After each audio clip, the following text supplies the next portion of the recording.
Bismillahirrahmanirrahim. Assalamualaikum warahmatullahi wabarakatuh. The honorable judges, teachers, my friends, ladies and gentlemen. I am Habib Alhabsy Hidayat from IMAM AN-NAWAWI Junior High School, Pekanbaru. Today, I would like to tell you about an Indonesian folktale with the title The Legend of Si Lancang. This story originates from Kampar. It tells you about a story of a disobedient child named Lancang. So, without further ado, let me start with once upon a time, in the ancient times of Riau, there lived a poor woman with a son named Lancang.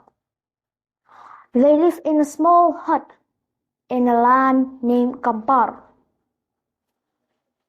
The father of Lancang was long gone, so that Lancang and his mother would have to defend their lives and survive on their own. Lancang's mother works as a farmer, whereas Lancang himself works as a shepherd. Then, once Lancang has grown up, he intends to improve his life and make himself rich in the faraway land. So, he asks permission to his mother to migrate to the land overseas. Then, with a worried heart, his mother finally allowed him to go abroad. His mother finally let him go. But before Lancang set sail, his mother advised him that he must always remember his mother and his homeland. After years and years and years of wandering, he was very lucky. He became a wealthy merchant. He has tons of ships.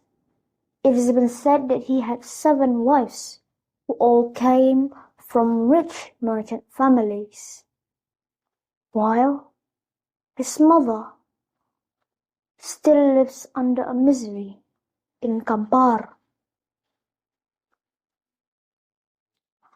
Then, on one day, he sailed to Andalas.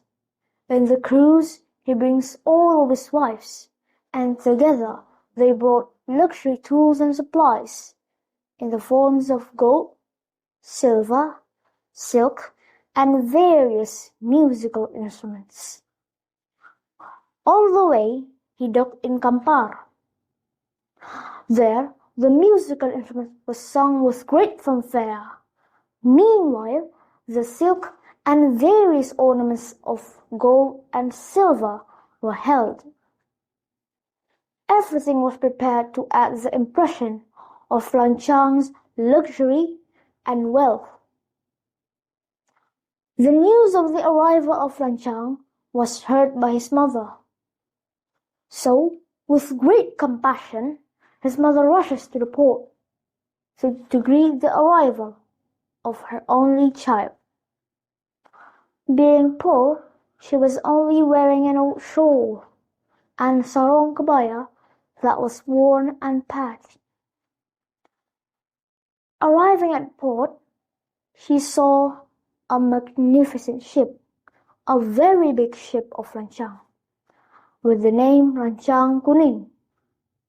Lancang Kuning was a very, very big ship that was painted and decorated in yellow, which at the time was a symbol of nobility.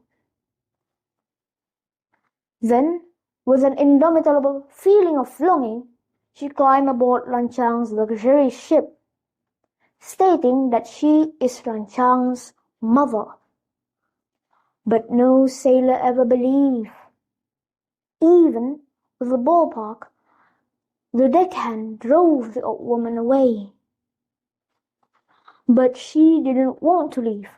She insisted that she wants to reunite with her only son, LANCANG. That situation caused a commotion.